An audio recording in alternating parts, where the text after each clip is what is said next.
Hello dear friend, इस video में हम क्वेश्चन डिस्कस करेंगे केवीएस के लिमिटेड डिपार्टमेंटल कॉम्पिटिटिव एग्जाम्स के क्वेश्चन पेपर जो कि 22 जनवरी 2023 को हुआ था और ये रहेगा पार्ट 2। इसमें हम क्वेश्चन डिस्कस करेंगे 21 से 40। क्वेश्चन नंबर 21 है, आपको फोर्स गिवन है एफ वेक्टर और आपको बताना है कि किसी बॉडी पर जब लग रही होगी तो एक्सीलरेशन का जो मैग्नीट्यूड है वो आपको गिवन है 1 मीटर पर सेकेंड स्क्वायर, मास कितना होगा। तो देखो फेमस रिलेशन है F equal to mass into acceleration. तो यहाँ पर क्योंकि आप ऑप्शन में देखो एक्सेलरेशन स्केलर फॉर्म में गिवन है, सॉरी जो मास है आपको मास निकालना है तो मास स्केलर क्वांटिटी होती है, तो आप क्या करोगे एक्सेलरेशन मास निकालने के लिए हम फोर्स को डिवाइड कर देंगे किससे, एक्सेलरेशन से, तो मास आ जाएगा। लेकिन यहाँ पर ना डायरेक्शन नहीं पता हमें एक्सेलरेशन की, तो इसलिए हम क्या करेंगे फोर्स का मैग्नीट्यूड निकालेंगे। तो मैग्नीट्यूड कितना आएगा फोर्स का, वो हो जाएगा एफ। किसी भी फोर्स मतलब कोई भी वेक्टर क्वांटिटी है तो उसका मैग्नीट्यूड निकालते हैं उसके जो भी कोफिशिएंट है उनके स्क्वायर करके, जैसे 6 का स्क्वायर प्लस -8 का स्क्वायर प्लस 10 का स्क्वायर। तो 6 6 36, 8 8 64, तो 100 ही हो गया और यहाँ से भी 100 आएगा तो ये आ जाएगा 2 इंटू में 100, यानी कि इसको आप लिख सकते हो 10√2। तो फोर्स की वैल्यू कितनी होगी 10√2 अपॉन में एक्सेलरेशन कितना है 1 है, तो मास की वैल्यू आ जाएगी 10√2 किलोग्राम। तो हमारा सही आंसर होगा ऑप्शन 2। क्वेश्चन नंबर 22, कोई स्फेरिकल बॉल है जिसका मास आपको गिवन है 20 kilogram, is stationary at the top of hill of height 100 metre.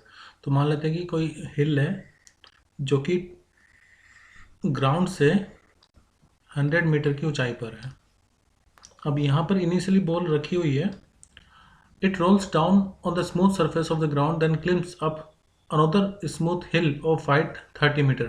अब क्या है कि मान लीजिए यहाँ से कोई एक और हिल है और ये जो हिल है इसकी हाइट गिवन है 30 metre and finally rolls down on a smooth horizontal base of height 20 metre above the ground. यानी कि इसके बाद यहाँ पर ये आई इधर ऊपर चढ़ी होगी, इसके बाद यहाँ पर एक हॉरिजॉन्टल सरफेस है जो कि ग्राउंड से 20 मीटर के हाइट पर है, यानी कि उसके बाद ये बॉल इस तरफ रोल कर रही होगी। तो आपको बताना है कि जब ये फाइनली यहाँ पर आ चुकी होगी तो इसकी फाइनल वेलोसिटी कितनी होगी। इनिशियल वेलोसिटी कितनी है 0। तो देखो यहाँ पर क्या हो रहा है, जब बॉल 100 मीटर हाइट से फाइनली वो कितने मीटर हाइट पर आ रही है 20 मीटर पे, तो इसका मतलब उसकी कुछ पोटेंशियल एनर्जी कम हुई होगी और जो उसकी पोटेंशियल एनर्जी डिक्रीज हुई होगी वही बराबर होगा काइनेटिक एनर्जी के, यानी कि मैं लगाऊंगा conservation of energy. Conservation of energy apply करते हैं तो मैं 2 पॉइंट लूंगा, एक तो ये पॉइंट ए मान लेते हैं और फाइनली ये पॉइंट बी। तो total energy at point A बराबर किसके होनी चाहिए, total energy at point B. ये मैं ऐसा क्यों मान रहा हूँ, देखो जो ग्रेविटेशनल फोर्स होती है वो कंजर्वेटिव होती है और जब भी कोई फोर्स कंजर्वेटिव हो तो उसमें जो टोटल एनर्जी होती है, टोटल मैकेनिकल एनर्जी होती है, वो कंजर्व रहती है। तो टोटल एनर्जी पॉइंट, अच्छा टोटल एनर्जी मतलब क्या, टोटल एनर्जी मतलब kinetic energy plus potential energy. तो अगर मैं टोटल एनर्जी पॉइंट ए पर देखूं तो वो हो जाएगी, काइनेटिक एनर्जी तो नहीं है क्योंकि बॉडी रुकी हुई है अभी, और पोटेंशियल एनर्जी हो जाएगी उसमें एम जी, और जो हाइट है वो कितनी है 100 मीटर। देखो पोटेंशियल एनर्जी का फॉर्मूला होता है एम जी एस, तो अभी वो 100 मीटर हाइट पर है ग्राउंड से, तो उसमें होगी M G 100, value M G की हम बाद में पुट कर लेंगे। और यहाँ पर total kinetic energy at point B, total kinetic energy को मैंने मान लिया half M velocity at point B का स्क्वायर, हमें वही निकालना है, वी भी निकालना है, प्लस अब यहाँ पर मैं जो पोटेंशियल एनर्जी होगी वो कितनी हो जाएगी एम जी, और जो यहाँ पर ग्राउंड साइट है वो कितनी है 20 मीटर। और इसको आप ऐसे भी लिख सकते हो M G 100 minus 20 equal to 1/2 M velocity at point B का स्क्वायर, मास से मास कैंसिल कर दो तो ये हो जाएगा 100 माइनस 20 मतलब 80, और जी की वैल्यू अगर आप पुट करेंगे तो वो है 10 इक्वल टू 1/2 इंटू में वी बी का स्क्वायर, और इसको आप ऐसे भी लिख सकते हो वी बी का स्क्वायर इक्वल टू 8 इंटू 2 आदमी 16, यानी कि 600 आ जाएगा। तो स्क्वायर रूट लेंगे तो कितना आएगा 40 मीटर पर सेकेंड, तो यही हमारा आंसर भी होगा 40 मीटर पर सेकेंड। दूसरा आप डायरेक्टली ये भी कंसेप्ट लगा सकते थे कि वर्क एनर्जी थ्योरम का भी आप कंसेप्ट लगा देते हैं। वर्क एनर्जी थ्योरम मतलब जो वर्क डन होगा वो बराबर होगा चेंज इन काइनेटिक एनर्जी के, और वर्क डन कितना होगा जो यहाँ पर चेंज इन पोटेंशियल एनर्जी है, यानी कि H2 माइनस H1, और change in kinetic energy half M V square. तो मास से मास कैंसिल कर दो, फिर भी मतलब ऐसा ही आंसर आप निकालेंगे, डायरेक्टली वही आंसर आएगा, ऐसे भी आप कर सकते थे। तो देखो ये जो इक्वेशन बनी है ये आपकी यही वाली इक्वेशन बन गई, G S two minus H one half V का स्क्वायर। तो ऐसे भी आप कर सकते थे वर्क एनर्जी थ्योरम लगा करके। नेक्स्ट क्वेश्चन है, ड्यूरिंग इन इलास्टिक कोलिजन, ध्यान रखना इन इलास्टिक कोलिजन है दो बॉडी के बीच में, तो इनमें से कौन सी क्वांटिटी कंजर्व होगी। पहले मैं आपको इलास्टिक और इन इलास्टिक कोलिजन में डिफरेंस बता देता हूँ, उसके बाद इस क्वेश्चन को करेंगे। देखो इलास्टिक और कोलिजन हो रहा होगा तो मोमेंटम कंजर्व रहेगा। अब मोमेंटम दोनों में ही कंजर्व रहता है, मोमेंटम इन इलास्टिक कोलिजन में भी कंजर्व रहता है। तो इसमें पूछा था कि ड्यूरिंग इन इलास्टिक कोलिजन कौन सी ऐसी क्वांटिटी है जो हमेशा कंजर्व रहेगी इन इलास्टिक में। तो आप ये देखो यहाँ पे मैंने क्या लिखा, मोमेंटम कंजर्व, तो इसका मतलब टोटल लीनियर मोमेंटम क्या होगा, कंजर्व रहेगा। तो हमारा आंसर हो जाएगा ऑप्शन 3। बाकी चीज़ें डिस्कस कर लेते हैं। इलास्टिक कोलिजन में अच्छा मोमेंटम क्यों कंजर्व होता है दोनों में, देखो आपको पता होगा न्यूटन्स के सेकंड लॉ के अनुसार F इक्वल टू होता है D P upon D T. तो क्योंकि एक्सटर्नल फोर्स जीरो लग रही है, ठीक है, कोलिजन खुद हो रहा है, तो हम क्या कहेंगे कि जो मोमेंटम होगा वो कितना हो जाएगा, जीरो। क्योंकि किसी भी चीज़ का डिफ्रेंसिएशन करो और अगर वो जीरो आ रहा है, एक्चुअली मोमेंटम रहेगा कांस्टेंट। मैं रिपीट कर देता हूँ, किसी भी चीज़ का, किसी भी फिजिकल क्वांटिटी का अगर डिफ्रेंशिएट करके जीरो आ रहा है तो वो फिजिकल क्वांटिटी कैसी रहती है, कांस्टेंट। तो इसका मतलब P यानी कि लीनियर मोमेंटम कैसा रहेगा, कांस्टेंट, और कांस्टेंट है तो कंजर्व रहेगा। तो इसीलिए दोनों ही कोलिजन में एक्सटर्नल फोर्स नहीं लग रही होती है, तो दोनों में ही मोमेंटम कंजर्व रहेगा। अब इलास्टिक कोलिजन में टोटल एनर्जी कंजर्व रहती है, ये ध्यान रखना, जबकि यहाँ पर भी इन इलास्टिक कोलिजन में भी टोटल एनर्जी कंजर्व रहती है। देखो दोनों में सिमिलर पॉइंट है, टोटल एनर्जी भी यहाँ पर भी कंजर्व रहेगी और यहाँ पर भी कंजर्व होगी। फर्क ये आता है कि इलास्टिक कोलिजन में काइनेटिक एनर्जी कंजर्व होती है, जबकि इन इलास्टिक कोलिजन में काइनेटिक एनर्जी कंजर्व नहीं होगी। इस पॉइंट को स्टार मार्क कर लेना, इसी में हो सकता है कि कोई डाउट हो आपको।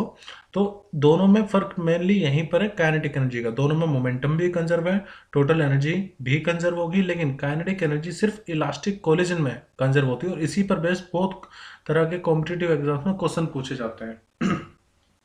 दूसरा, इलास्टिक कोलिजन में जो फोर्स जनरली यूज होती है वो कंजर्वेटिव होती है।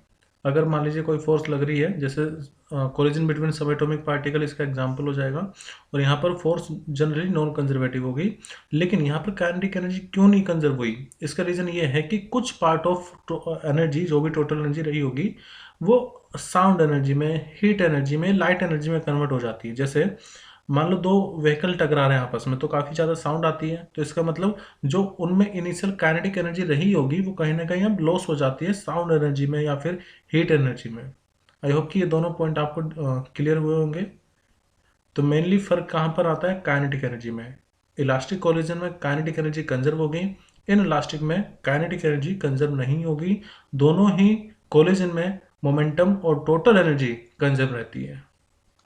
नेक्स्ट क्वेश्चन है, बुलेट ऑफ मास 10 ग्राम और इसकी इनिशियल वेलोसिटी है 100 मीटर पर सेकंड, और ये किसी टारगेट पर स्ट्राइक हो रही है और इसकी फाइनल स्पीड होगी 500 मीटर पर सेकंड। तो आपको ये बताना है कि वर्क डन कितना होगा in overcoming the resistance of the air. तो यहाँ पर देखो स्पीड में चेंज आ रहा है इसका मतलब कहीं ना कहीं काइनेटिक एनर्जी में लॉस हो रहा होगा।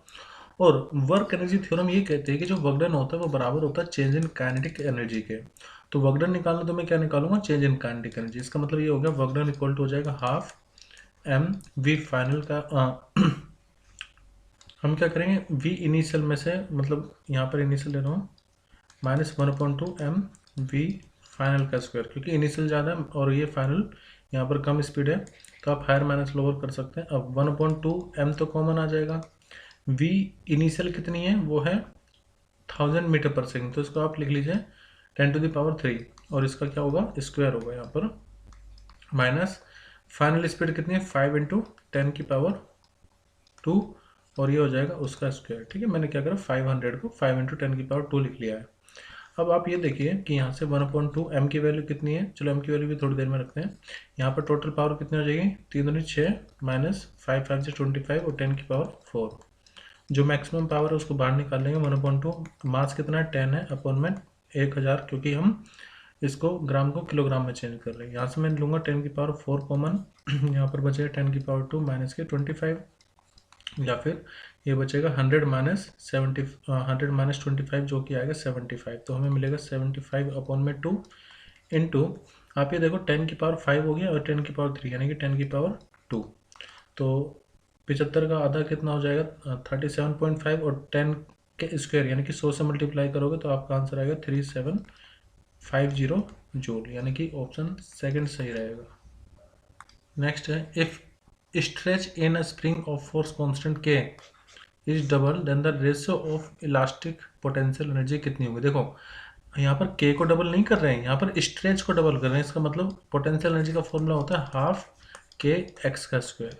तो मान लेते हैं कि पहले आपने एक्स स्ट्रेच किया, अब आप स्ट्रेच को डबल कर रहे हैं, यानी कि जो डिस्प्लेसमेंट हो गया ना अब एक्स डैश वो डबल हुआ है, ना कि फोर्स कांस्टेंट। तो अगर आप मान लेते हैं ये हमारी यू इनिशियल है हाफ के एक्स स्क्वायर, तो हमारी यू फाइनल कितना हो जाएगा 1/2 के, और जो एक्स डैश है उसका स्क्वायर, यानी कि यू फाइनल आएगा 1/2 के। तो यहाँ पर करना होगा 2x का स्क्वायर। यू फाइनल को आप लिख सकते हैं 1/2 इंटू में के एक्स का स्क्वायर, और देखो 2 का स्क्वायर कितना आएगा 4। अब यू एफ इक्वल टू आएगा 4 इंटू में 1/2 के एक्स स्क्वायर, और ये 1/2 के एक्स स्क्वायर किसकी वैल्यू इनिशियल की, यानी कि यू फाइनल इक्वल टू कितना हो गया 4 टाइम्स हो गया यू इनिशियल के। तो अगर इनका रेशो देखोगे तो ये कितना आएगा 4/1, यानी कि रेशो हो जाएगा 4/1। तो हमारा सही आंसर होगा option first. Question number 26, a ball of mass 2 kilogram, मतलब हमारे पास कोई बॉल है 2 kg की, और इसकी इनिशियल स्पीड आपको गिवन है, मैं मान लेता हूँ u1 है, वो कि 54 किलोमीटर पर आवर है, किलोमीटर पर आवर। लेकिन क्योंकि हमें आंसर देखो जूल में चाहिए तो वेलोसिटी भी हमें मीटर पर सेकंड में लेनी होगी, तो 54 इंटू में 5/18 की मल्टीप्लाई कर दीजिए ताकि वो मीटर पर सेकंड में आ जाए। तो ये आएगा 3, इसका मतलब 15 मीटर पर सेकंड। तो जो इनिशियल स्पीड है वो कितनी आ गई 15 मीटर पर सेकंड। अभी जो ऑब्जेक्ट है इसमें बोला गया है कि ये किसी ऐसे 3 किलोग्राम ऑब्जेक्ट से जाकर के टकरा रहा है जो कि रेस्ट पर है। रेस्ट पर है तो इसकी तो स्पीड कितनी हो जाएगी 0, लेकिन इसका मास कितना है 3 kg। अब इनमें हो रहा है कोलिजन, और कोलिजन के बाद ये एक साथ मूव कर रहे हैं, चिपक करके मूव कर रहे हैं। तो आपको बताना है लॉस ऑफ एनर्जी कितना होगा, यानी कि जब ये दोनों आपस में कोलाइड हुए उसके बाद एक वन बॉडी सिस्टम बन गया है ये, तो काइनेटिक एनर्जी में कितना लॉस होगा। वैसे तो मैं आपको पहले डायरेक्ट फॉर्मूला से बता देता हूँ, जो चेंज इन काइनेटिक एनर्जी होता है वो होता है हाफ m1 m2 अपॉन में m1 इंटू में m2 का square, sorry m1 plus m2, half m1 into m2 upon में half m1 plus m2 into में जो भी इनिशियल स्पीड है उसका स्क्वायर। मैं दोबारा लिख देता हूँ 1/2, जो भी दोनों मास है उनकी मल्टीप्लाई अपॉन में दोनों का एडिशन, दोनों के मास का एडिशन इंटू में जो भी इनिशियल पार्टिकल की स्पीड थी। इसका मतलब ये आ जाएगा 1/2, m1 m2 कितना हो जाएगा 2 इंटू में 3 अपॉन में नीचे m1 प्लस m2, तो 2 और प्लस 3 यानी कि 5 आएगा, इंटू में इनिशियल स्पीड कितनी है 15 का स्क्वायर को मैं 2 बार लिख रहा हूँ 15 इंटू 15 इस तरह से। अब आप ये देखो ये 5 है, एक मिनट यहाँ पर ये एरर हुई है, m1 कितना है हमारे पास 2 और ये 2 है और ये 3, यहाँ पर 3 आएगा, दोनों का मास के प्रोडक्ट ले रहे हैं, नीचे आएगा दोनों का एडिशन, तो 2 से 2 कैंसिल हो गया। अब देखो 5 से जाएगा 3 टाइम्स, 3 3 से 9 और 15 इंटू 9 कितना आएगा 135 जूल। तो सिंपली अगर आप कॉम्पिटिटिव एग्जाम्स में बैठे तो आप इस फॉर्मूले का यूज़ करें हाफ m1 m2 अपॉन में m1 plus m2 into u1 का स्क्वायर। लेकिन अगर मान लो फॉर्मूला याद नहीं आ रहा तब कैसे करेंगे, तो देखो ऐसे में यहाँ पर मैं अप्लाई करूँगा conservation of linear momentum. Linear momentum कितना होगा, देखो इसका हो जाएगा m1, इसको मैं m1 मान रहा हूँ और इसको अभी के लिए m2 डेरिवेशन करने के लिए, तो m1 इंटू में u1 प्लस इसकी तो कोई मोमेंटम नहीं होगा तो 0 इक्वल टू, मैं मान रहा हूँ कि अब ये दोनों फाइनली किसी v स्पीड से चल रहे हैं, v फाइनल स्पीड है इन दोनों की, लेकिन इनका मोमेंटम क्या होगा, दोनों मास एक साथ आ रहे हैं अब, तो फाइनल मोमेंटम हो जाएगा m1 प्लस में m2 इंटू में ये जो उनकी फाइनल स्पीड है। तो हम ये कह सकते हैं कि इनकी जो फाइनल स्पीड होगी या कॉमन स्पीड होगी वो होगी m1 u1 अपॉन में m1 प्लस m2। ये फॉर्मूला भी वैसे आप ध्यान रखना कॉमन स्पीड का पूछ लिया जाता है इन इलास्टिक कोलिजन में। वैसे यहाँ पर बोला है ना इन इलास्टिक कोलिजन, क्वेश्चन में गिवन है हेड ऑन कोलिजन हो रहा है with an stationary ball if, देखो दोनों एक साथ मूव कर रही है, दोनों चिपक गई, तो इसका मतलब ये इन इलास्टिक कोलिजन है। और तभी तो पूछा लॉस इन काइनेटिक एनर्जी, अगर ये इलास्टिक कोलिजन होता तो लॉस होता ही नहीं काइनेटिक एनर्जी का, तो यहाँ से भी आपको पता चल रहा है कि इन इलास्टिक कोलिजन का केस है। तो वी कॉमन हमने निकाल लिया है। अब निकालेंगे लॉस इन काइनेटिक एनर्जी, यानी कि चेंज इन काइनेटिक एनर्जी भी आप कह सकते हो, क्योंकि यहाँ पर वर्ड हो रहा है लॉस। लॉस मतलब मतलब कमी हुई होगी। इसका मतलब ये हुआ कि जो इनिशियल काइनेटिक एनर्जी वो ज़्यादा रही होगी और जो फाइनल काइनेटिक एनर्जी वो कम हो गई होगी। तो मैं काइनेटिक एनर्जी इनिशियल में से फाइनल माइनस कर रहा हूँ, ये वैल्यू पॉजिटिव आनी चाहिए ताकि लॉस हो रहा हो ये पता लग जाए। इनिशियल काइनेटिक एनर्जी होगी हाफ m1 इंटू में u1 का स्क्वायर।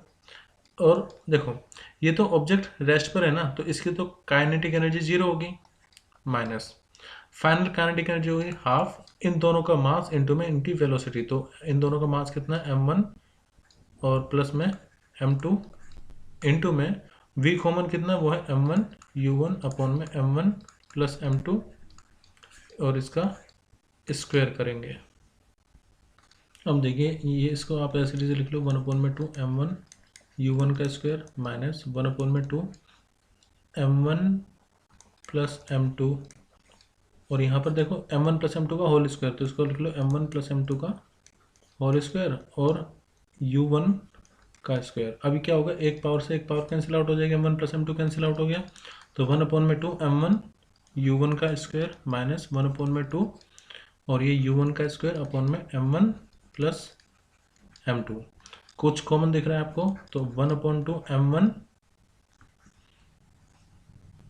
एक्चुअली m1 तो कॉमन नहीं है, हाँ u1 1/2 u1 का स्क्वायर कॉमन है, उसको कॉमन लेते हैं। एक और चीज़ यहाँ पर देखो m1 का स्क्वायर भी था तो इसके साथ m1 का स्क्वायर भी आएगा, तो अब कॉमन लेते हैं हाफ m1 ये आगे बाहर क्योंकि m1 इसमें भी है ना, और u1 का स्क्वायर बाहर आएगा, यहाँ से बचेगा 1 माइनस m1 अपॉन में m1 प्लस m2।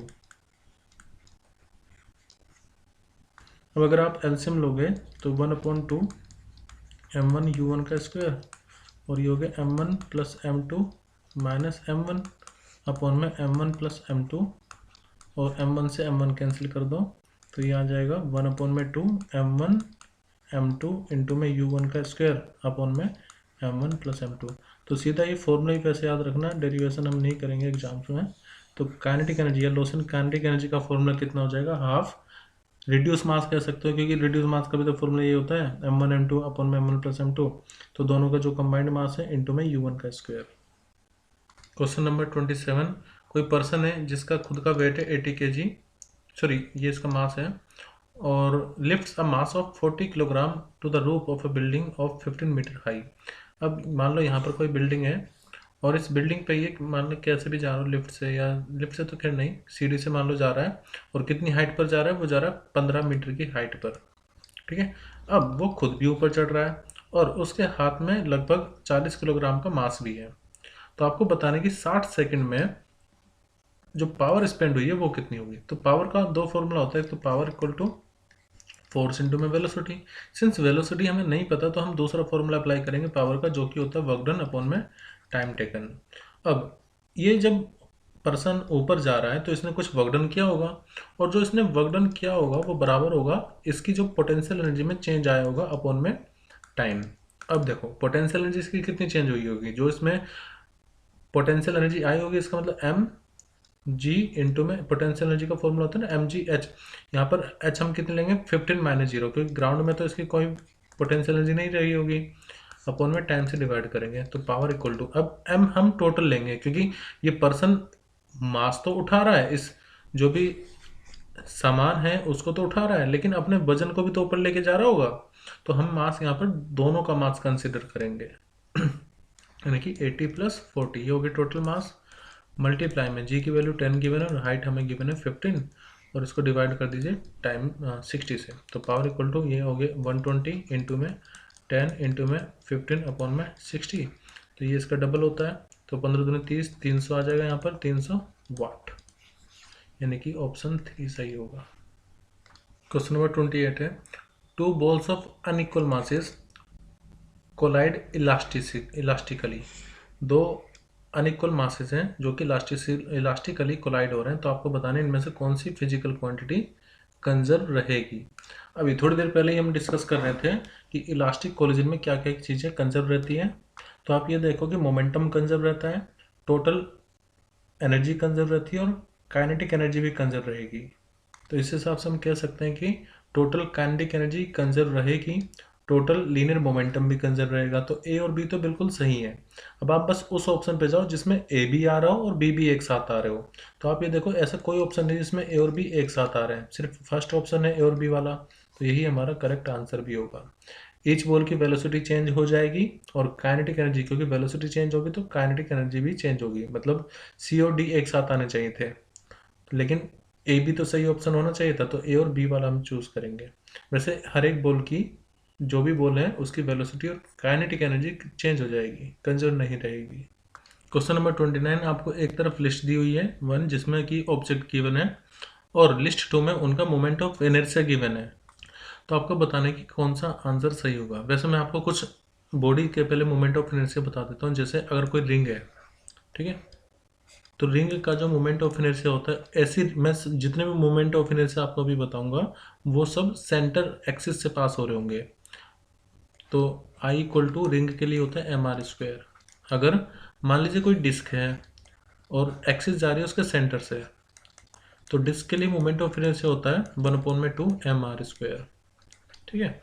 अब देखो, अगर आप रिंग के ऊपर रिंग के ऊपर रिंग के ऊपर सिलेंडर रख दोगे तो आपको क्या मिलेगा? एक होलो सिलेंडर। मतलब अगर जब आप रिंग के ऊपर रिंग रखे जा रहे हो तो आपको क्या मिल जाएगा? एक होलो सिलेंडर मिलेगा। इसका मतलब होलो सिलेंडर का जो मोमेंट ऑफ इनर्शिया होगा कौन से एक्सिस के बाद, जो सेंटर से जा रही होगी, तो वो वही होगा जो कि रिंग का था, यानी कि mr²। ध्यान रखना ये होलो सिलेंडर का है। और देखो, अगर आप डिस्क के ऊपर काफ़ी सारे डिस्क रखोगे तो आपको क्या मिलेगा? एक सॉलिड सिलेंडर मिल जाएगा। ठीक है, यानी कि अगर सॉलिड सिलेंडर है, सॉलिड सिलेंडर, तो उसका मोमेंट ऑफ इनर्शिया वही होगा जो डिस्क का होता है, यानी कि हाफ mr²। ये सब में किस एक्सिस के बाद होता है ना, जो कि सेंटर से जा रही है। तो ये तो होगी रिंग और डिस्क की बात, होलो सिलेंडर हो गया, होलो सॉलिड सिलेंडर हो गया। अगर मान लीजिए कोई स्फेयर है, सॉलिड स्फेयर, ठीक है, तो उसका मोमेंट ऑफ इनर्शिया एक ऐसे एक्सिस है जो उसके सेंटर से जा रही है, वो रहता है 2/5 mr²। ठीक है। और अगर होलो सेल है, होलो सेल, तो उसका मोमेंट ऑफ इनर्शिया होता है 2/3 mr²। सबका याद रखना जरूरी है। दूसरा, अगर मान लीजिए आपके पास कोई एक रोड है, तो रोड का जो मोमेंट ऑफ इनर्शिया होगा जो उसके सेंटर से एक्सिस जाएगी उसका होता है ml²/12। मान लेते हैं ये जो लेंथ है इसकी, अगर l है तो उसका मोमेंट ऑफ इनर्शिया होगा ml²/12। और अगर आप एंड पॉइंट पर ले हुए तो ml²/3 हो जाता है। तो मैंने आपको लगभग सभी बेसिक जो भी बॉडी है उनके मोमेंट ऑफ इनर्शिया बता दिए। अब क्वेश्चन पे चलते हैं। पहला है थिन रोड है, और थिन रोड एक्सिस क्या है? Perpendicular to the rod at the mid point. तो उसका मैंने आपको कितना बताया? ml²/2। इसका मतलब ए को आप किससे मिलाओगे? 2 से। अब जैसे ही आप ए को 2 से मिला रहे हो तो देख लो ऑप्शन में है क्या? ए 2 के, देखो ए 2 सिर्फ यहाँ पर आ रहा है, तो हमारा सही आंसर यही होगा, ए का 2, मतलब सेकंड ऑप्शन सही होगा। बाकी भी चेक कर लेते हैं। Circular disc, circular disc perpendicular to disc at the centre. Disc का मैंने आपको बताया था हाफ mr², तो बी को ले जाओ आप जहाँ पर हाफ mr² आ रहा है, तो इसका मतलब बी को 3, तो देखो बी का 3 आ रहा है यहाँ पर। फिर होलो सिलेंडर का मैंने आपको बताया था mr², तो इसका मतलब सी का ले जाओ फोर्थ पर, तो सी का फोर्थ है। फिर सॉलिड स्फेयर का मैंने आपको बताया था, सॉलिड स्फेयर है 2/5 mr², इसका मतलब डी जाएगा 1 से मिलेगा, तो डी का 1। तो मतलब एक्चुअली ये जो पेपर है ना, मुझे ऐसा लग रहा है कि काफ़ी इजी पेपर है, क्योंकि अगर ऑप्शन भी आप देखो ना, कंफ्यूज करने वाले कोई ऑप्शन ही नहीं दिया। मतलब एक से आप इजीली आंसर सेलेक्ट कर पा रहे हो। जबकि अगर पेपर टफ बनाना होता है तो वो कंफ्यूजन यहाँ पर फैला देते हैं कि ऑप्शन इस तरह से बनाते हैं ताकि ज़्यादा टाइम लगे सोचने में। यहाँ तो एक ही ऑप्शन से आपको पता चल जा रहा था कि सही आंसर क्या है। दूसरा, यहाँ पर जितने भी क्वेश्चन हैं वो सब एनसीईआरटी के ज़्यादातर एग्जाम्पल से आए हुए हैं। तो आप इस पेपर को सोच करके ये मत सोचना कि जो पीजीटी का एग्ज़ाम आएगा उसका भी यही लेवल होगा। मुझे लगता है कि उसका लेवल इससे थोड़ा हाई होगा। बट ये कि आप अगर इस पेपर को कर रहे हो तो आपके बेसिक जो कंसेप्ट हैं वो रिवाइज हो जाएंगे, बेसिक फॉर्मूले रिवाइज हो जाएंगे, और जो जो थ्योरम है या कोई लॉ है तो वो सब चीज़ें इससे रिवीजन हो जाएगा आपका। इसलिए इस पेपर को जरूर करना चाहिए। Question number 30, the angular speed of motor wheel is increase from, आपको बता रखा है एंगुलर स्पीड 1800 रेडियन पर मिनट से 3240 रिवोल्यूशन, एक्चुअली रिवोल्यूशन पढ़ना चाहिए, रिवोल्यूशन पर मिनट हो गया 12 सेकंड में। तो आपको बताना है कि एंगुलर एक्सेलरेशन कितना होगा। देखो आपने ये इक्वेशन तो पढ़ी होगी, B equal to U plus A T. जब स्पीड में चेंज होता है तो एक्सेलरेशन और स्पीड में रिलेशन होता है V equal to U plus A T. यही चीज़ रोटेशन में कुछ इस तरह से हो जाती है, omega final equal to omega initial plus में अल्फा इंटू में टाइम टी। तो क्योंकि हमें एक्सेलरेशन निकालना है तो एक्सेलरेशन क्या होता है, चेंज इन स्पीड अपॉन में टाइम। तो इसका मतलब omega final minus omega initial upon में हम कर देंगे टाइम अल्फा निकालने के लिए। ओमेगा फाइनल क्या है, तो हम जो अल्फा निकालेंगे वो रेडियन पर सेकंड स्क्वायर में फाइंड करेंगे। और आप देखो ये रेडियन नहीं है, ये है रिवॉल्यूशन पर मिनट। तो पहले इसको चेंज करते हैं रिवॉल्यूशन पर मिनट को। ओमेगा फाइनल है 3240। अब एक पूरे रिवॉल्यूशन में आप कितना एंगल कवर करते हैं, 360 डिग्री। और अगर मैं रेडियन में बात करूं तो 2 पाई रेडियन। और एक मिनट में कितने सेकंड होते हैं, 60 सेकंड। तो इसका मतलब मुझे रिवॉल्यूशन पर मिनट को, आरपीएम को चेंज करना है रेडियन पर सेकंड में। तो मैं क्या करूँगा, 3240 तो है ही है, उसमें आप मल्टीप्लाई कर दीजिए ऊपर 2 पाई से और नीचे 60 से। ठीक है, ऐसे इनिशियल कितना हो जाएगा 1800 इंटू में 2 पाई अपॉन में 60। तो ये आ जाएगा रेडियन पर सेकंड में। अच्छा मैं कैलकुलेशन बाद में करूंगा, अभी नहीं। अब देखो alpha equal to omega final minus omega initial, मतलब इन दोनों का जब आप डिफरेंस लेंगे तो 2 पाई अपॉन 60 तो कॉमन है दोनों में, तो 2 पाई अपॉन 60 निकाल लेते हैं कॉमन।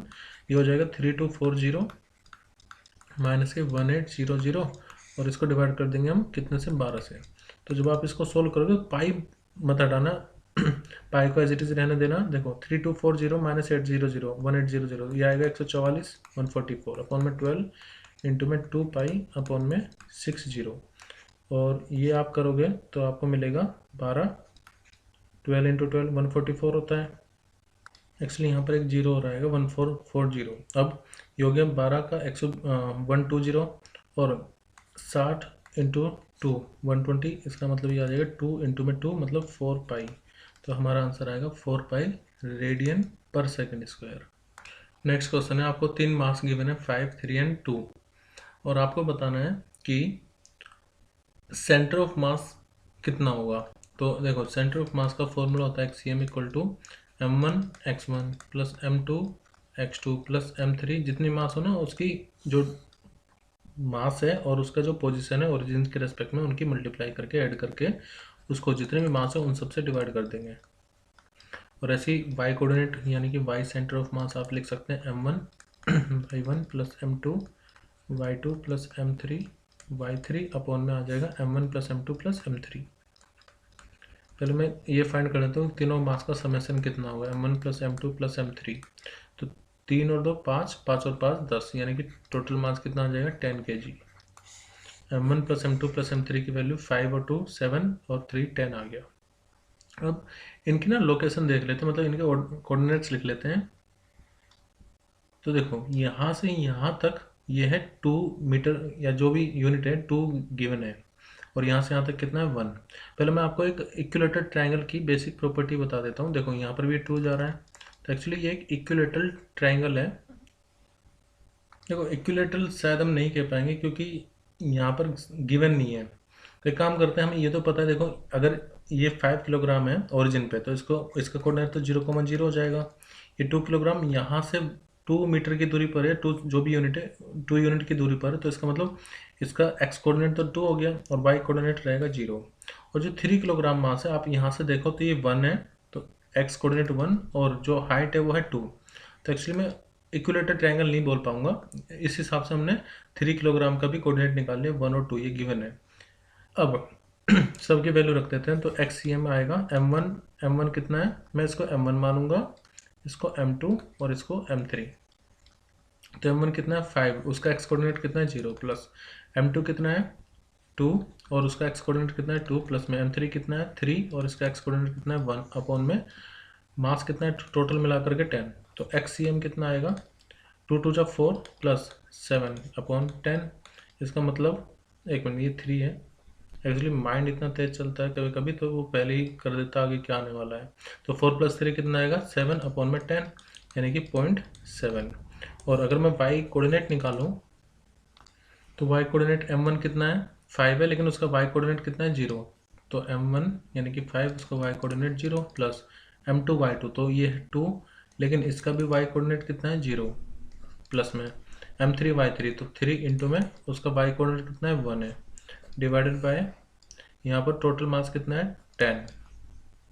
एक मिनट, ये जो y कोऑर्डिनेट है एक्चुअली ये है 2 यहाँ पर, तो हमें 2 लेना होगा 2, तो y इक्वल टू 3 इंटू 2 मतलब 6 अपॉन में 10, इसका मतलब 0.6। तो हमारा जो सिस्टम आएगा मतलब सेंटर ऑफ मास वो 0.7 कोमा 0.6 इस तरह से हम लिखेंगे, x की वैल्यू 0.7, y की वैल्यू 0.6, तो जो कि हमारा ऑप्शन 1 में है, तो हमारा सही आंसर होगा ऑप्शन 1। क्वेश्चन है a uniform cube of mass m and side a is placed on a horizontal surface, मतलब इसकी जो साइड है क्यूब की वो a गिवन है। A vertical force is applied, अब यहाँ पर क्या कर रहे हैं, एक वर्टिकल फोर्स इस तरफ अप्लाई कर रहे हैं to the edge, at what condition आपको बताना है, the cube will start begin to rotate and slip at point A, यानी कि इसके अबाउट वो रोटेट करना चालू हो जाएगी, वो आपको बताना है पॉइंट ए के अबाउट। अब देखो ये फोर्स एफ ऊपर की तरफ लग रही है और मुझे इस पॉइंट के अबाउट देखना है कि टॉर्क कितनी लग रही होगी। टॉर्क क्यों? क्योंकि उसकी वजह से रोटेट करेगी। तो अगर मैं पॉइंट ए के अबाउट टॉर्क देखूं तो वो कितना होगा, आर इंटू में एफ, आर क्रॉस में एफ। अब आर मतलब इस तरफ है ये, ठीक है, और एफ लग रही है फोर्स ऊपर की तरफ। तो एक काम करते हैं, इसको एक्स वाई प्लेन मान लेते हैं, एक्स वाई प्लेन। तो जो टॉर्क लगेगी ए, आर कितना हो जाएगा यहाँ से यहाँ तक का सेपरेशन जो कि ए है, लेकिन ये माइनस आई कैप डायरेक्शन में है, क्रॉस फोर्स ऊपर की तरफ लग रही है एफ, और इसकी डायरेक्शन क्या है जे कैप। देखो आपको ये पता होगा आई जे के, आई क्रॉस जे कितना होता है के। तो torque at point A due to the vertical force कितनी आ जाएगी, ये हो जाएगी ए इंटू में एफ और माइनस आई क्रॉस जे, या फिर टॉर्क इक्वल टू आएगी ए एफ इंटू में, अब देखो आई क्रॉस जे क्या होता है के, और यहाँ पर माइनस है तो माइनस के आ जाएगा। माइनस के का मतलब ये हुआ कि जो टॉर्क लगेगी वो इनटू द स्क्रीन लगेगी।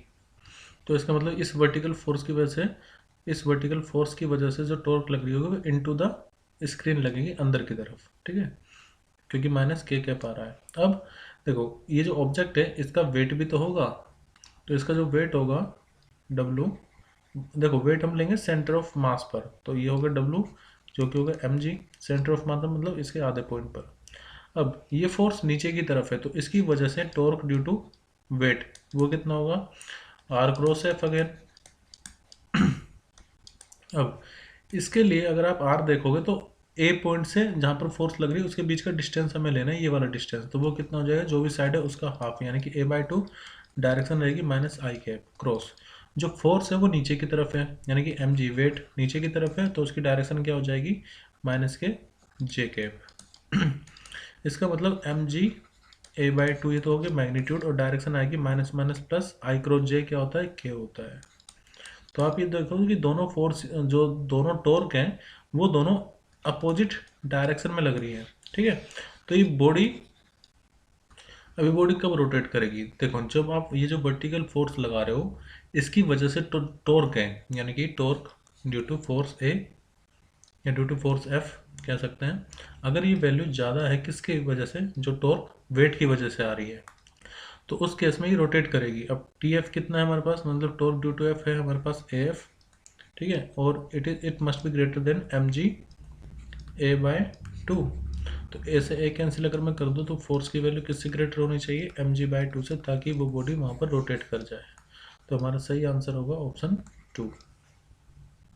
देखो आर पोजीशन वेक्टर होता है, पोजीशन मतलब जिस लाइन के बाद फोर्स लग रही है और जो एक्सिस आप सेलेक्ट कर रहे हो उनके बीच की दूरी होता है आर, तो वही मैंने दोनों केस में लिया है, यहाँ पर आर और यहाँ पर a/2, क्योंकि अब जो मास है वो यहाँ पर लाई कर रहा होगा कहीं। नेक्स्ट क्वेश्चन है, 3 बॉडी है, रिंग, सॉलिड सिलेंडर और सॉलिड स्फीयर, और ये रोल डाउन कर रहे हैं किसी प्लेन, इंक्लाइंड प्लेन पर, roll down same inclined plane without slipping, मतलब इंक्लाइंड प्लेन, तो ये कुछ इंक्लाइंड प्लेन मान लेते हैं, और इस पर दोनों ऑब्जेक्ट को, मतलब जितने भी ऑब्जेक्ट हैं उनको रोटेट करवा रहे हैं। और अगर ये इसकी इनिशियल स्पीड 0 है तो आपको बताना है कि जब ये यहाँ पर आएगा तो जो उनकी मैक्सिमम स्पीड होगी आपको बताना है कि किसके लिए मैक्सिमम वेलोसिटी होगी। तो देखो मैं आपको डायरेक्टली एक फॉर्मूला बता देता हूँ वेलोसिटी का, जो कि आता है √2gh अपॉन में 1 + I अपॉन में mr²। एक्चुअली आप कंजर्वेशन ऑफ एनर्जी लगाओगे ना, ये मैंने डेरिवेशन काफ़ी बार कॉम्पिटिटिव एग्जाम्स में एक्चुअली ये क्वेश्चन पूछा जाता है अलग अलग टाइप से, तो मैंने पहले भी अपनी वीडियोस में ये डिस्कस किया हुआ है। वैसे ये फॉर्मूला आप लगाओगे तो कंजर्वेशन ऑफ एनर्जी आप अप्लाई करो। देखो जब ये यहाँ पर है तो इसमें कौन सी एनर्जी होगी, mgh यानी कि पोटेंशियल एनर्जी। जब ये यहाँ पर रोटेट करके आ रहा होगा तो इसकी पोटेंशियल एनर्जी तो खत्म हो जाएगी और सारी की सारी एनर्जी किसमें चेंज हो जाएगी, काइनेटिक एनर्जी में। अब काइनेटिक एनर्जी देखो दो तरह की होती है, एक तो रोटेशनल काइनेटिक एनर्जी और एक ट्रांसलेशन काइनेटिक एनर्जी। तो इसका मतलब एक बार मैं लिखूंगा हाफ एम वी स्क्वायर और एक बार मैं लिखूंगा हाफ आई ओमेगा का स्क्वायर। और v इक्वल टू कितना होता है ओमेगा आर, तो M G H equal to 1/2 m v का स्क्वायर प्लस 1/2 आई। ओमेगा की जगह क्या लिख सकते हैं, वी स्क्वायर अपन में आर, वी स्क्वायर अपन में आर स्क्वायर। ठीक है, तो मास अब देखो आप आई को भी यहाँ पर जो भी मोमेंट ऑफ इनर्शिया उसके टर्म में लिख सकते हो, मास से मास कैंसिल कर दोगे अगर, तो फाइनली जो फॉर्मूला आएगा वेलोसिटी का वो यही आएगा जो मैंने आपको बताया, √2gh 1+i/m²। सिमिलरली अगर मैं आपको एक्सेलेरेशन का भी फॉर्मूला बता दूं तो एक्सेलेरेशन का फॉर्मूला होता है रूट में, एक्चुअली मान लो ये एंगल अगर इंक्लिनेशन एंगल थीटा है तो एक्सेलेरेशन का फॉर्मूला होता है g sin थीटा अपॉन में 1+i/m²। तो दोनों देखो एक ही जैसे फॉर्मूला है, नीचे 1+i/m² ही आएगा। फिलहाल तो मैं बात करनी है वेलोसिटी की, किसकी मैक्सिमम स्पीड होगी या किसकी मैक्सिमम वेलोसिटी होगी। तो देखो यहाँ पर जो मैक्सिमम वेलोसिटी होगी वो लगभग किस पर डिपेंड करेगी, मोमेंट ऑफ इनर्शिया पर। अब तीनों बॉडी का मोमेंट ऑफ इनर्शिया वैसे मैंने पहले डिस्कस किया हुआ है। अगर आप रिंग ले रहे हैं तो रिंग का जो moment of inertia centre axis के अबाउट वो आएगा mr²। सॉलिड सिलेंडर का मैंने आपको बताया था इसी वीडियो में, वो था I इक्वल टू 1/2 mr²। और सॉलिड स्फीयर का मोमेंट ऑफ इनर्शिया 2/5 mr²। अब आप ये देखो कि सबसे ज़्यादा जो मोमेंट ऑफ इनर्शिया है वो किसका होगा, वो होगा रिंग का mr²। और सबसे कम मोमेंट ऑफ इनर्शिया कितना है, सॉलिड स्फीयर का 2/5। 2/5 का मतलब हो गया 0.4 mr² और ये 0.5 mr² और ये 1 mr²। तो सबसे आपको देखो मैक्सिमम वेलोसिटी पता करनी है, तो वेलोसिटी एक तरह से इन्वर्सली किस पर डिपेंड कर रही है, मोमेंट ऑफ इनर्शिया पर। तो जिसका मोमेंट ऑफ इनर्शिया सबसे कम होगा, जिसका मोमेंट ऑफ इनर्शिया मिनिमम होगा, उसी की वेलोसिटी मैक्सिमम होगी। ठीक है, तो मोमेंट ऑफ इनर्शिया मिनिमम किसका है, मिनिमम है सॉलिड स्फीयर के लिए। मोमेंट ऑफ इनर्शिया मिनिमम किसके लिए, सॉलिड स्फीयर के लिए। तो जो वेलोसिटी मैक्सिमम होगी वो किसके लिए होगी, सॉलिड स्फीयर के लिए, यानी कि हमारा सही आंसर होगा ऑप्शन फर्स्ट। नेक्स्ट है 34, the rate of change of angular momentum of particle is equal to. देखो ये पूछ रहे हैं dl/dt किसके बराबर होता है, तो आपको ये तो पता होगा dp/dt किसके बराबर होता है according to Newton second law, वो होता है फोर्स के। अब यही चीज़ रोटेशन में p की जगह l लेते हैं और फोर्स की जगह पर हम लेते हैं टॉर्क। तो हमारा सही आंसर होगा torque, option 2, torque equal to dl/dt। Question number 35, Kepler's का सेकंड लॉ किसका कंसिक्वेंसेस है। तो देखो केप्लस सेकंड लॉ या थर्ड लॉ फर्स्ट लॉ मैंने सब डिस्कस किए हुए हैं इससे प्रीवियस वाली वीडियो में। तो केप्लस सेकंड लॉ ये कहता है कि जो एरियल वेलोसिटी होती है d/dt वो कांस्टेंट होती है और बराबर होती है l/2m पे, और यहाँ पर l एंगुलर मोमेंटम होता है। अब क्योंकि प्लेनेट में कोई भी बाहर से फोर्स टॉर्क तो नहीं लग रही, तो उस पर हम ये कह सकते हैं टॉर्क इक्वल टू dl/dt। तो टॉर्क 0 होगी तो l क्या होगा, कॉन्स्टेंट होगा। और यही चीज़ बेसिक है केप्लस के सेकंड लॉ का। तो हम ये कह सकते हैं जो लॉ ऑफ कंजर्वेशन किस पर, केप्लस का सेकंड लॉ किस कंजर्वेशन पर बेस्ड होगा, law of conservation of angular momentum पे। तो हमारा सही आंसर होगा ऑप्शन 4। क्वेश्चन नंबर 36, बोला है कि acceleration due to gravity on the surface of earth given है 10 मीटर पर सेकंड स्क्वायर। तो यहाँ पर अर्थ के सरफेस पर ये है 10 मीटर पर सेकंड स्क्वायर। आपको बताना है कि एक्सेलरेशन ड्यू टू ग्रेविटी कितना होगा 96 kilometre above the surface of earth पर, यानी कि यहाँ से जब आप h equal to 96 kilometre height पर हैं तो एक्सेलरेशन ड्यू टू ग्रेविटी कितना होगा। देखो आपको पता होगा स्मॉल g इक्वल टू होता है g/m/r का स्क्वायर। और किसी h हाइट पर अगर आप g' निकालो तो दो फॉर्मूले हैं उसके, एक तो सिंपल g, देखो ये इन्वर्सली r स्क्वायर पर डिपेंड कर रहा है, तो g' इक्वल टू कितना होगा gm/r' का स्क्वायर। और अर्थ के सरफेस पर कितना होगा gm, जो भी रेडियस ऑफ अर्थ है उसका स्क्वायर। तो g' upon G equal to कितना होगा, जी एम से तो जी एम कैंसिल आउट हो जाएगा, तो हम ये कह सकते हैं ये आएगा जी डैश इनवर्सली आर स्क्वायर पर डिपेंड कर रहा है। तो किसी मान लेते हैं कि किसी जब आप एच हाइट पर हो तो आपका जो टोटल डिस्टेंस हो जाएगा वो आर प्लस एच हो जाएगा। तो इसका मतलब इसको आप ये भी लिख सकते हो जी एम अपॉन में आर प्लस एच का होल स्क्वायर। ये तो G M upon R square होगा सरफेस पर, ये हाइट एच पर। तो जब आप दोनों को डिवाइड करोगे जी एम से जी एम कैंसिल होगा, इसका मतलब ये यहाँ पर आएगा आर प्लस एच का होल स्क्वायर और यहाँ पर आएगा आर का स्क्वायर, क्योंकि ये इन्वर्सली डिपेंड कर रहा है। अब तो एक तो फॉर्मूला ये होगा जी डैश का जी आर स्क्वायर अपॉन में आर प्लस एच का होल स्क्वायर। दूसरा, अच्छा ये जो फॉर्मूला है अगर आप आर प्लस एच का होल स्क्वायर, यहाँ पर एक बाइनॉमियल थ्योरम लगती है और एक नया फॉर्मूला आता है G dash equal to G 1 - 2h upon में आर। लेकिन ये जो फॉर्मूला है ना, ये सिर्फ आप तब अप्लाई कर सकते हो जब हाइट, जो भी आप हाइट हो, जिस जिस भी हाइट पर आप फाइंड करना चाह रहे हो जी की वैल्यू, वो रेडियस ऑफ अर्थ से बहुत कम है, तब हम इसका इस्तेमाल करेंगे। और अगर रेडियस ऑफ अर्थ और जो हाइट है वो दोनों कंपैरिजन में है, तब हम इसका इस्तेमाल करेंगे। अब ये सोचो कि यहाँ पर किसका इस्तेमाल करें। देखो 96 किलोमीटर 6400 किलोमीटर से बहुत कम है। अगर मान लो हाइट होती है हमारी 2000 3000 या फिर मान लीजिए 2500 2500 2200, अगर इतनी हाइट होती तब तो मैं इस फॉर्मूले का यूज करूंगा।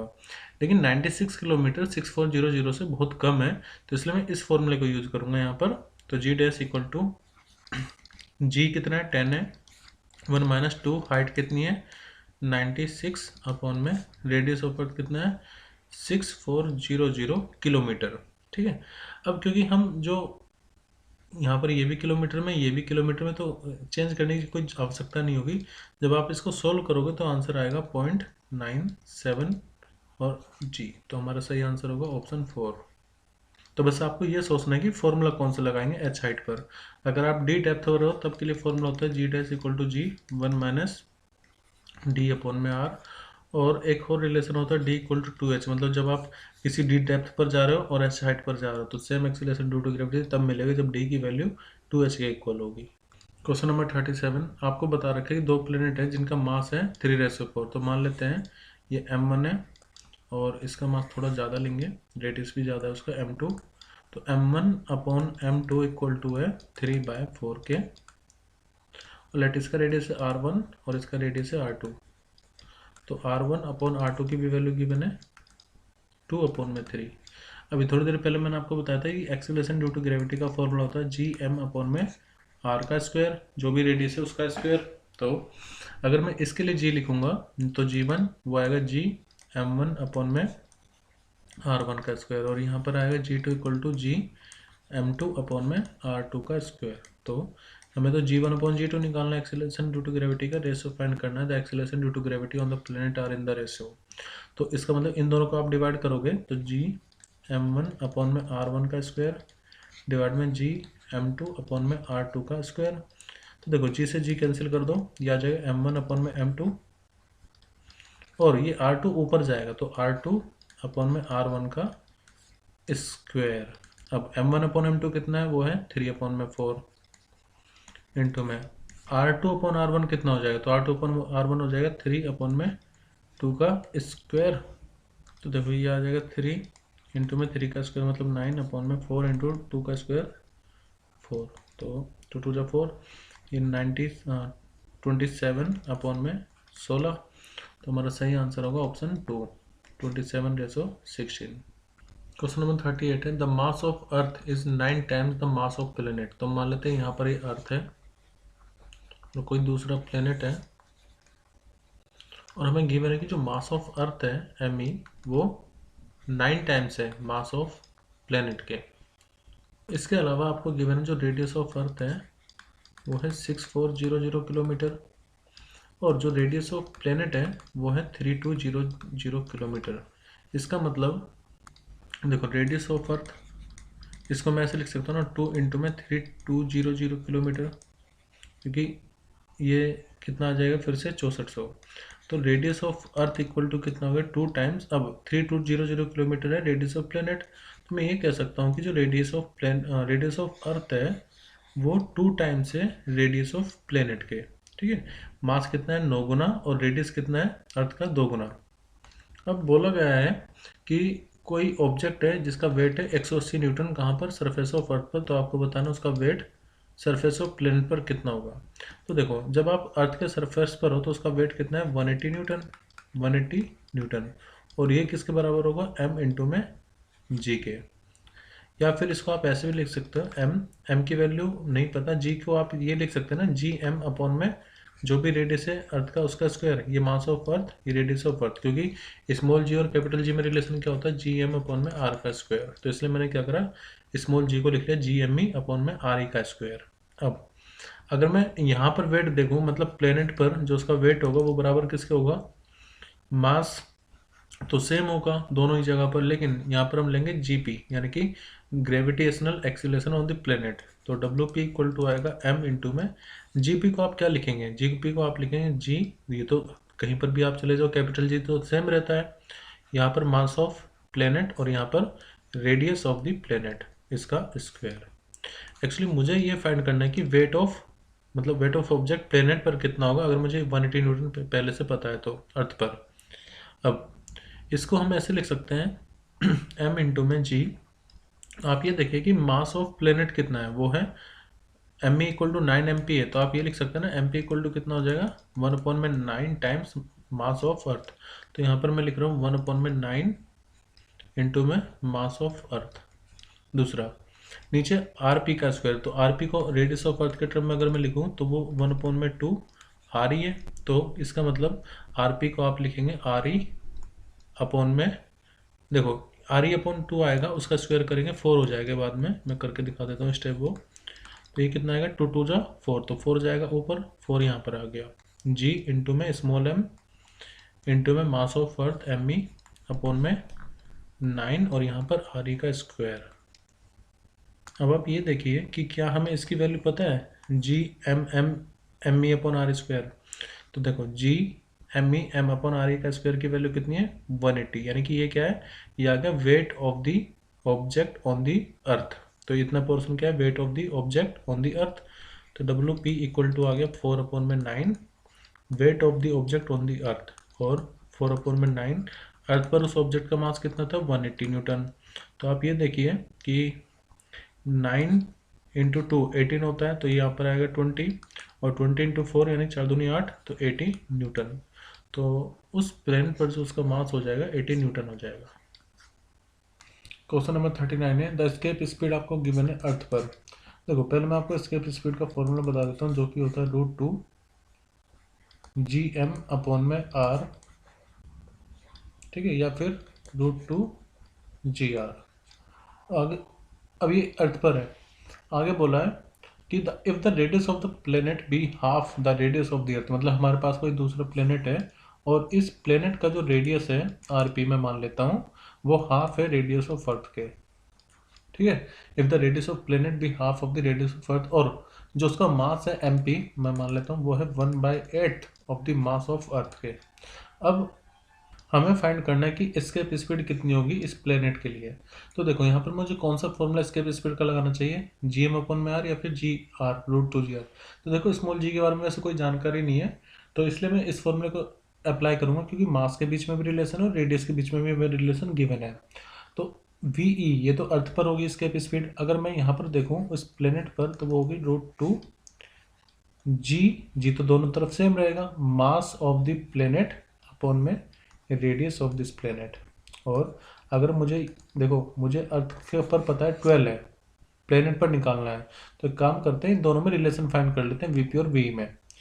यानी कि इसको आप लिखिए 2g, मास ऑफ प्लेनेट कितना है? मास ऑफ प्लेनेट है 1/8 ऑफ मास ऑफ द अर्थ, और जो इसका रेडियस है, रेडियस ऑफ प्लेनेट जो है वो 1/2 टाइम्स है रेडियस ऑफ अर्थ के। इसका मतलब मैं यहाँ पर लिखूंगा आर पी की जगह पर आर ई अपॉन में 2। अब आप ये देखें कि इसको आप ऐसे लिख सकते हो V P equal to √2 G M E upon में आर ई, और इसको इससे डिवाइड कर दोगे तो कितना आएगा 4, ठीक है। या फिर इसको आप ऐसे लिख लीजिए √1 अपॉन में 4, और बाकी कितना बचा? ट्वाइस जी एम अपॉन में आर ई। या फिर बी पी इक्वल टू कितना हो जाएगा? 1/4 को बाहर निकाला तो 1/2, और जो अंदर है √2 g/r। √2 g/r क्या है? Velocity escape speed on the earth. तो इसका मतलब जो दूसरा प्लेनेट है उस पर जो एस्केप स्पीड होगी वो अर्थ की एस्केप स्पीड के जस्ट हाफ हो जाएगी। ये मैंने आपको डेरिवेशन करके दिखाया है। तो वीपी इक्वल टू कितना हो जाए? वीई है 12/2 यानी कि 6 और किलोमीटर पर सेकेंड, 6 किलोमीटर पर second. Question number 14, select the correct statement of the following. देखो पहला आपको बताया हुआ है the orbital velocity of satellite increase with the radius of अर्थ। तो पहले मैं आपको ऑर्बिटल वेलोसिटी का फॉर्मूला बता देता हूँ। ऑर्बिटल वेलोसिटी का फॉर्मूला होता है √gm/r, या फिर आप ये भी देखते होंगे gr। अच्छा, एक और चीज़ मैं आपको बता दूँ, एस्केप स्पीड का फॉर्मूला में सिर्फ √2 आ जाता है gm/r। तो इन दोनों में आपको रिलेशन भी पता होना चाहिए कि v एस्केप √2 टाइम्स होती है ऑर्बिटल वेलोसिटी या ऑर्बिटल स्पीड के। अब ये आगे gm/r या फिर √gr। अब यहाँ पर पूछा है the orbital velocity of satellite increase with the radius of अर्थ, कि अगर आप रेडियस को इंक्रीज करेंगे तो क्या वेलोसिटी, ऑर्बिटल वेलोसिटी भी इंक्रीज होगी। तो देखो आप इसके बारे में मत सोचना। पहली बात तो ये कि यहाँ पर रेडियस अगर आप बढ़ाओगे तो वेलोसिटी बढ़ जाएगी। एक्चुअली आपको पता होगा g इक्वल टू कितना होता है? gm/r²। तो जब आप रेडियस को इंक्रीज करोगे तो g की वैल्यू कम हो जाएगी। तो g की वैल्यू कम होगी तो उसका कोई इफेक्ट नहीं पड़ेगा। लेकिन अगर आप इसको देख रहे हो, अगर आप रेडियस ऑफ अर्थ को इंक्रीज, मतलब रेडियस ऑफ प्लेनेट को अगर आप इंक्रीज करो तो उसके मास में कोई चेंज नहीं आएगा। हाँ, भले डेंसिटी उसकी कम हो जाए लेकिन मास में कोई चेंज नहीं आएगा रेडियस बढ़ाने पर। अब इसका मतलब ये है कि वी ऑर्बिटल इनवर्सली किस पर डिपेंड कर रही होगी? √r पर। ये मत सोचना कि √r पर डायरेक्टली डिपेंड कर रही है, क्योंकि अगर आप r को चेंज करोगे तो g की वैल्यू ऑटोमेटिकली चेंज हो जाएगी, लेकिन r चेंज करने पर मास ऑफ अर्थ चेंज नहीं होगा। तो वी ऑर्बिटल किस पर डिपेंड कर रहे हैं? 1/√r पर। इसका मतलब अगर आप r की वैल्यू को इंक्रीज करोगे तो ऑर्बिटल स्पीड डिक्रीज होगी। लेकिन फर्स्ट ऑप्शन में क्या हुआ था? The orbital velocity of satellite increase with the radius of अर्थ। नहीं, ये तो गलत हो गया ना। अगर आप रेडियस ऑफ अर्थ को इंक्रीज करोगे क्या ऑर्बिटल वेलोसिटी भी इंक्रीज होगी? ऐसा तो नहीं हो रहा। सेकेंड स्टेटमेंट तो फर्स्ट तो नहीं है, फर्स्ट नहीं है तो इसको भी हटा दो और इसको भी हटा दो, क्योंकि इसमें फर्स्ट आ रहा है। अब सेकंड है escape velocity of the particle from the surface of earth depend on the speed with which it is fired. देखो एस्केप स्पीड होती है मिनिमम आप कितनी स्पीड दे रहे हो किसी पार्टिकल को, किसी ऑब्जेक्ट को अर्थ की ग्रेविटेशन फील्ड से बाहर निकालने के लिए। तो एस्केप स्पीड खुद में एक फिक्स वैल्यू होती है 11.2 किलोमीटर पर सेकेंड अर्थ के लिए। तो ऐसा नहीं है कि अगर आप जो एस्केप स्पीड है वो उस पर डिपेंड करेगा कि उसको किस स्पीड से फायर किया जा रहा है। तो ये स्टेटमेंट भी गलत है। थर्ड स्टेटमेंट है the orbital velocity is inversely proportional to the square root of the radius of the orbit. Of course देखो आप यहाँ पर हमने देखा फॉर्मूले से ऑर्बिटल स्पीड किस पर डिपेंड कर रहा है? रेडियस ऑफ प्लेनेट पर, या जो भी रेडियस है उस पर इनवर्सली डिपेंड करेगा स्क्वायर रूट पर। तो हमारा स्टेटमेंट थर्ड सही है। अब जब स्टेटमेंट थर्ड सही है तो हमारा सही ऑप्शन क्या हो जाएगा? ऑप्शन 3। ठीक है, तो ये थे हमारे इस पार्ट के 40 क्वेश्चन पार्ट 2 के। आई होप कि आपको सभी क्वेश्चन क्लियर हुए होंगे। अगर आपको लगता है कि कोई भी क्वेश्चन आपको कोई डाउट है या क्लियर नहीं हुआ है तो आप मुझे कमेंट करके बता सकते हैं। मैं कोशिश करूँगा कि जो भी डाउट है उसको जल्दी से जल्द क्लियर किया जाए। इसके अलावा अगर आपने कुछ नया सीखा इस वीडियो से तो आप मुझे ज़रूर बताएं कि इस वीडियो से आपने क्या कुछ नया सीखा है। Thank you everyone and bye and best of luck.